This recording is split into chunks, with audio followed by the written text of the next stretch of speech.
पुराने समय में एक बड़ा ही सुंदर राज्य था। उस राज्य का राजा बड़ा ही उदार, धर्मात्मा और प्रजा को प्रेम करने वाला था। वह अपनी प्रजा के सुखों के लिए एक से बढ़कर एक सुंदर राज्य व्यवस्थाएं करवाता और उनकी सुरक्षा के लिए कड़े से कड़े कानून बनाता। उसने एक नया कानून प्रचलित किया कि अमुक अपराध करने के लिए अपराधी को देश निकाले की सजा दी जाएगी। कानून तोड़ने वाले बहुत से दुष्ट आत्माओं को राज्य से निकाल बाहर किया गया। राज्य में चारों तरफ सुख शांति और समृद्धि का माहौल था। लेकिन एक बार भूलवश वही अपराध राजा से हो गया। राजा बड़ा दुखी हुआ। राजा चाहता तो उस अपराध को छुपा सकता था, लेकिन राजा था सच्चा। अगले दिन बड़े दुखी मन के साथ वह राज दरबार में उपस्थित हुआ और सभी के सामने अपना अपराध कह सुनाया। उसने कड़े शब्दों में यह आदेश भी दिया कि मैं अपराधी हूं और मुझे इस अपराध की सजा भी मिलनी चाहिए। दरबार में उपस्थित सभी सभासद इतने धर्मात्मा राजा को राज्य से निर्वासित नहीं करना चाहते थे, लेकिन राजा अपनी बात पर अड़ा रहा। उसने स्पष्ट शब्दों में कहा, जब राज्य के कानूनों को मैं ही नहीं मानूंगा तो प्रजा उनका किस प्रकार पालन करेगी। इसीलिए मुझे देश निकाला होना ही चाहिए। अंततः राज दरबार में यह निर्णय हुआ कि राजा को राज्य से निर्वासित कर दिया जाएगा। लेकिन अब प्रश्न ये था कि अगला राजा किसे बनाया जाए। उस राज्य में प्रजा में से ही किसी योग्य व्यक्ति को ढूंढकर राजा बनाने की प्रथा थी।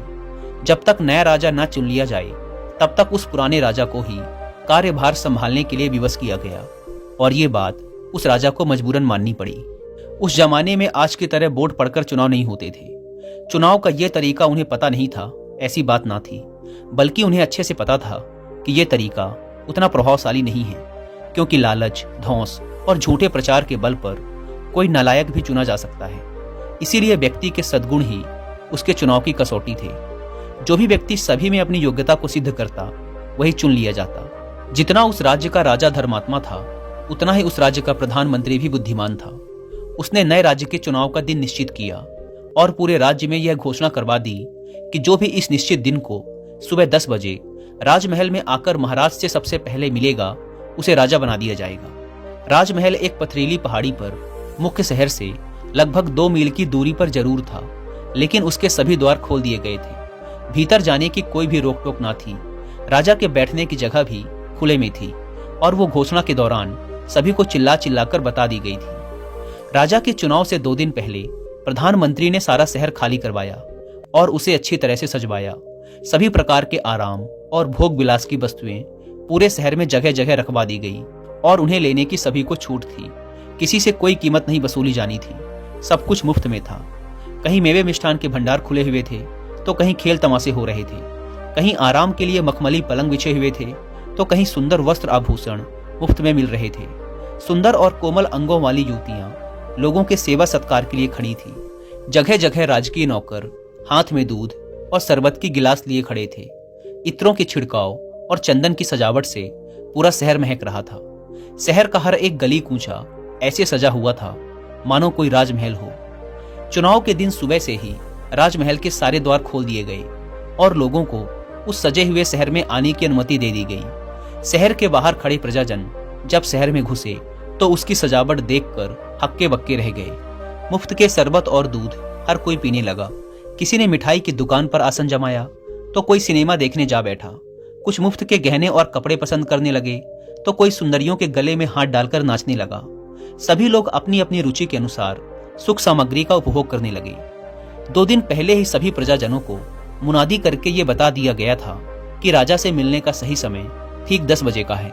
इसके बाद पहुंचने वाले को राज्य का अधिकारी नहीं माना जाएगा। शहर की सजावट और सुख सामग्री का मेला सिर्फ कुछ ही समय का है। एक नियत समय के पश्चात इसे हटा दिया जाएगा।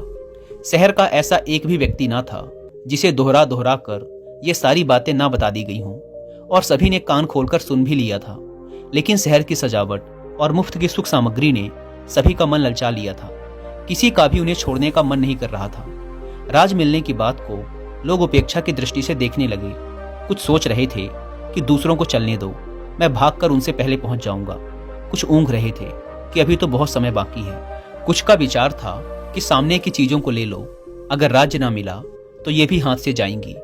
कुछ तो राज्य मिलने की बातों का मजाक उड़ाने लगे कि ये गप तो इसीलिए उड़ाई गई है ताकि हम यहाँ मिल रही सुख भोग की वस्तुओं का आनंद न उठा सकें।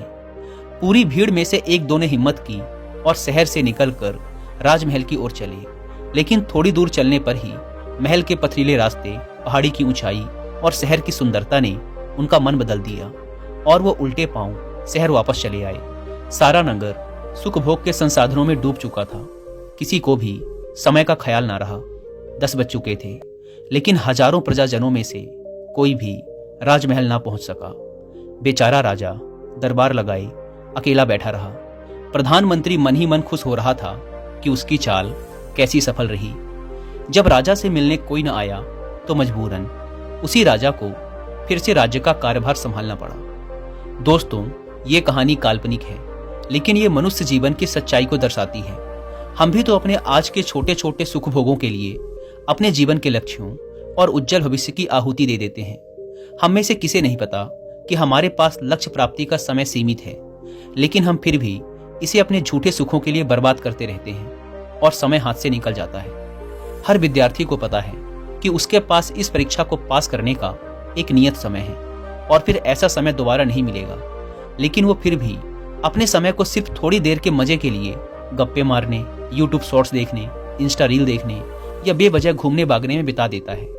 उसे लगता है कि दूसरों को पढ़ने दो, मैं आखिरी के कुछ दिनों में ज्यादा मेहनत करके रात रात भर जाग के सबको पीछे छोड़ दूंगा, लेकिन ऐसा हो नहीं पाता और जब समय हाथ से निकल जाता है तो सिर्फ पश्चाताप ही हाथ लगता है।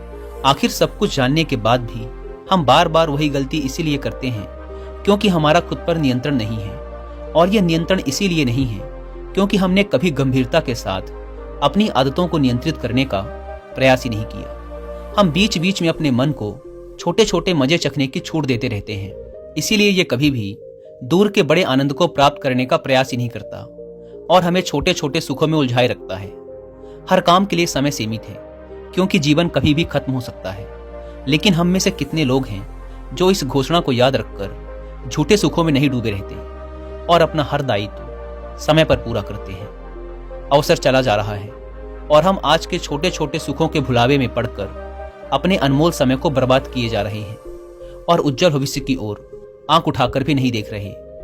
हमारे इस व्यवहार को देखकर प्रधानमंत्री शैतान मन ही मन खुश हो रहा है कि मेरी चाल कैसी सफल हो रही है।